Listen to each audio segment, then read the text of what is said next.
dia a dia da economia. Com Miriam Leitão.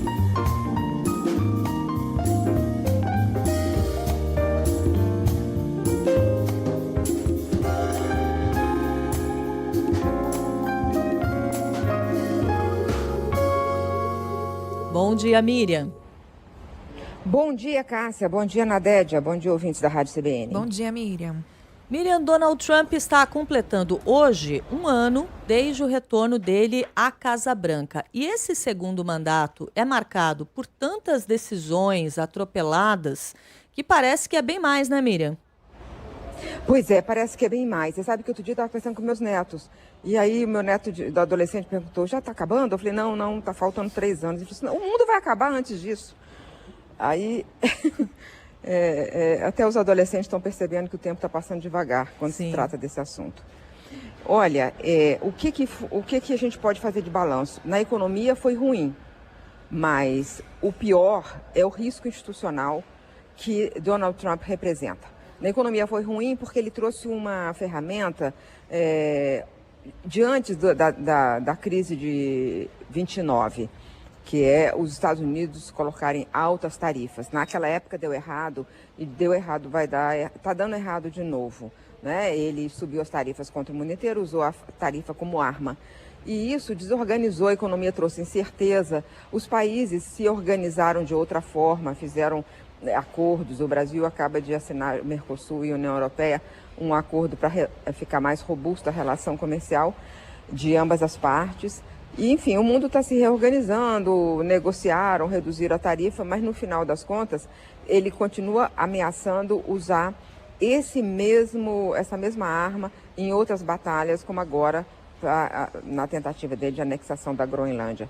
Eu não sei se as pessoas estão percebendo, mas isso aí é um retrocesso tão gigante. A ideia de conquista de território, né? Estava colocado na guerra da Ucrânia, na guerra da Rússia contra a Ucrânia, mas os Estados Unidos disseram, não, eu quero a Groenlândia e, em nome disso, eu posso atacar os meus próprios aliados.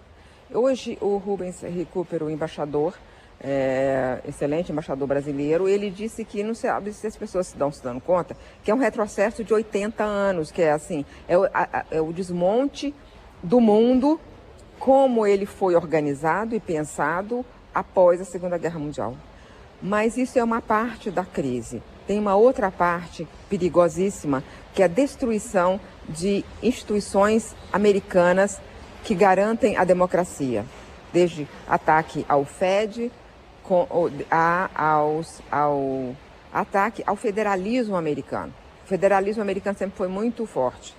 Ontem eu estava assistindo o discurso do Tom Waltz, que é governador do Minnesota. Ele estava dizendo que é uma guerra do governo federal contra o Estado, porque o Estado não votou nele 3 vezes, e o derrotou 3 vezes lá no Estado. E aí ele faz também uma ocupação interna, mandando forças federais, como essas forças de imigração, para ocupar os estados, ou a polícia, ele manda para ocupar os estados e tirar o poder dos governadores democratas.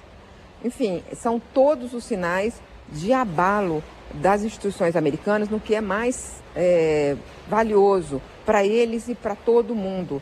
A democracia americana sempre foi um farol para os outros países, Nadédia. Miriam, me chamou muita atenção aqui na reportagem que o G1 fez com os principais fatos desse primeiro ano de mandato, a expressão de que ele age como presidente do mundo, né? Ele se pretende a ser o grande interventor de todas as questões em todos os países em que ele coloca seus olhos. Sim, ele faz isso, se coloca como presidente do mundo, e ele verbaliza isso quando ele diz que ele tem o maior poder militar, então ele pode qualquer coisa. Evidentemente que ele não pode qualquer coisa, mas ele está desmontando muitas instituições multilaterais e nacionais, americanas, que são valiosas para o mundo. Então ele já está fazendo um grande estrago, né? O que nos resta de esperança é contar com o povo americano na eleição de meio de mandato, que pode fazer uma contenção desse estrago que ele fará nos 3 anos restantes, né? Pelo menos 2 anos restantes. Esse ano vai ter eleição de meio de mandato e se ele perder, as pesquisas são muito ruins para ele. Se ele perder, ele vai ter menos força no Congresso e isso pode ajudar a proteção da democracia americana. É a democracia americana que está em risco, de forma muito clara, muito explícita. É a primeira vez que a gente tem, desde a Segunda Guerra Mundial, um autocrata tão poderoso ameaçando tanto o mundo inteiro, inclusive de conquista territorial e de mudança do paradigma civilizatório. Miriam Leitão, muito obrigada pela análise. A gente volta a conversar amanhã e eu volto a te ouvir logo mais com a Nadédia Sardenberg no CBN Brasil. Até! Até mais, Nadédia. Até.